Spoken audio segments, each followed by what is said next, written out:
Hello viewers, welcome back to my channel Recipe Talks and Vlogs. ఒక్కొక్కరు ఒక్కో స్టైల్లో egg fried rice చేస్తారు. ఎవరి స్టైల్ వారిది, ఎవరి టేస్ట్ వాళ్ళది అన్నట్టు నేను కూడా ఎగ్ ఫ్రైడ్ రైస్ చేస్తా. బట్ ఎప్పుడు చేసినా ఎన్ని రకాల మసాలాలు వాడినా కూడా స్ట్రీట్ ఫుడ్ స్టైల్లో మాత్రం రావట్లేదేంటి అనుకునేదాన్ని. బట్ ఇప్పుడు కాదు, ఆ సీక్రెట్ మసాలా నాకు తెలిసిపోయింది. ఈ మసాలా ఎగ్ ఫ్రైడ్ రైస్ని టేస్ట్ని బయట తినే ఫ్రైడ్ రైస్ లానే మారుస్తుంది. ఇక ఆలస్యం చేయకుండా ప్రాసెస్లోకి వెళ్దాం. ముందుగా స్టవ్ మీద పెట్టుకున్న కడాయిలో 2 టేబుల్ స్పూన్ల ఆయిల్ వేసుకోవాలి. ఆయిల్ వేడివేడిగా ఉన్నప్పుడు అందులో 3 ఎగ్స్ని పగలగొట్టి వేసుకొని ఫ్రై చేసుకోవాలి.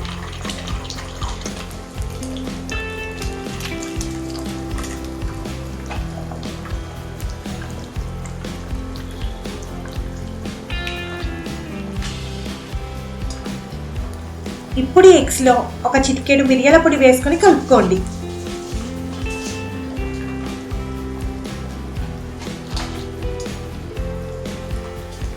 తర్వాత 1 కప్ వరకు క్యాబేజీ మరియు క్యారెట్ ముక్కలను వేసుకొని హై ఫ్లేమ్ మీద 1 మినిట్ వేపుకోండి.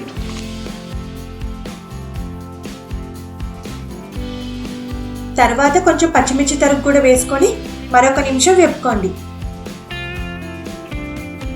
ఇప్పుడు 2 రెబ్బల కరివేపాకు, 1/2 టీ స్పూన్ అజినమోటో, రుచికి సరిపడే సాల్ట్, 1 టీ స్పూన్ కారం వేసుకోవాలి. ఇప్పుడు egg fried rice taste street food స్టైల్లో మాదిరి రావాలంటే 1 టీ స్పూన్ చికెన్ మసాలా వేసుకోవాలి. నేను మసాలా చాలా తక్కువ తింటాను కాబట్టి ఓన్లీ చికెన్ మసాలా యాడ్ చేశా. బట్ మీకు ఎక్కువ మసాలా కావాలంటే మాత్రం garam masala, white pepper powder కూడా యాడ్ చేసుకోండి. టేస్ట్ ఇంకా బాగుంటుంది. ఇప్పుడు కుక్ చేసిన రైస్ వేసుకొని కలుపుకోవాలి. ఫ్రైడ్ రైస్కి బాస్మతి రైస్ కన్నా కూడా ఇంట్లో రెగ్యులర్గా వాడే రైస్ బాగుంటుంది. Next 1 teaspoon soya sauce వేసి హై ఫ్లేమ్ మీద టాస్ చేసుకోండి.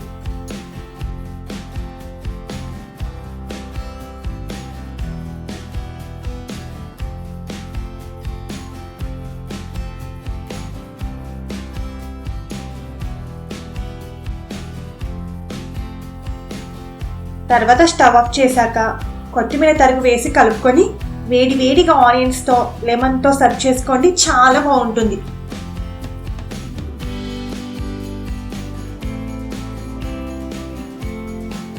Thank you for watching my videos. మీకు కనుక మా వీడియోస్ నచ్చినట్లయితే లైక్ చేసి, షేర్ చేసి, సబ్స్క్రైబ్ చేయండి. మరిన్ని వీడియోస్ కోసం బెల్ ఐకాన్ని ప్రెస్ చేయండి. అన్నట్టు కామెంట్ చేయడం మర్చిపోకండి.